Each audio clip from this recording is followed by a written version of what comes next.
6 weeks to go from saying, hey, let's print a car, to actually having a working vehicle, which is unheard of.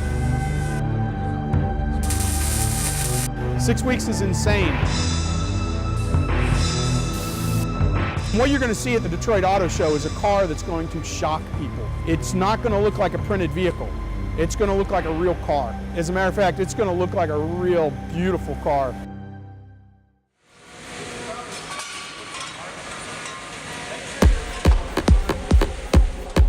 The lab is not an auto manufacturer. We're an auto innovator. We develop technologies that are going to go on to cars in 5 years, 10 years. Things like wireless charging, like lightweight power electronics, like new drivetrains. So the reason that I believe that DOE's Advanced Manufacturing Office got behind this was they saw that we didn't just want to repeat what had already been done. We want to push the technology forward. And so in a matter of 6 weeks, not only have we developed a car, we've developed new technologies. Number one, we quantified how much energy, how efficient this manufacturing process is. When you look at how much energy it takes to make a car, this is one of the most energy efficient ways to do it. It's absolutely shocking.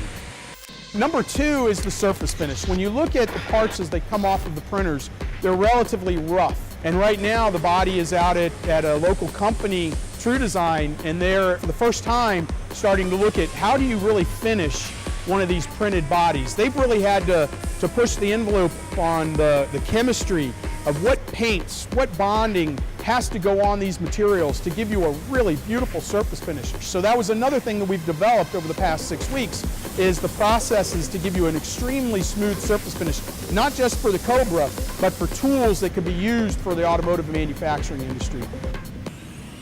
Number three is the energy absorption. So can we design energy absorbing structures using additive we've never been able to do before? And really, to me, number four, the most important thing is just speed.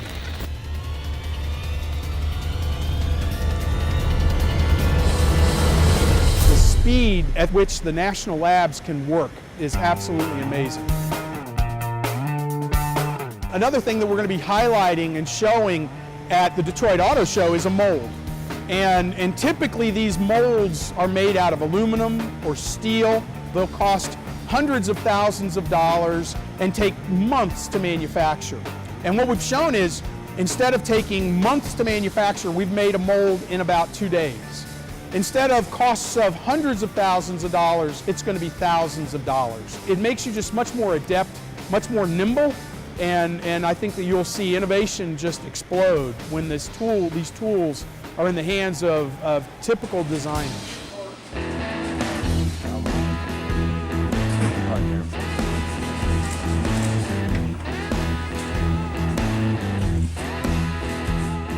Are we going to be printing cars in the near future?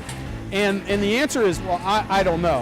Highly unlikely in my lifetime, we're going to see mass production of printed vehicles. But the way we make prototype cars today is exactly the same way they made it 30, 40 years ago, which is clay models. What we're showing is we can go well beyond that now. You can go and print out a working prototype vehicle in weeks, in days, and drive through the streets and look at people's involvement, look at people's excitement. You can test it for form, fit, and function. So your ability to innovate quickly has radically changed. I think there's a whole industry that can be built up around rapid innovation in transportation. And that, again, is revolutionary.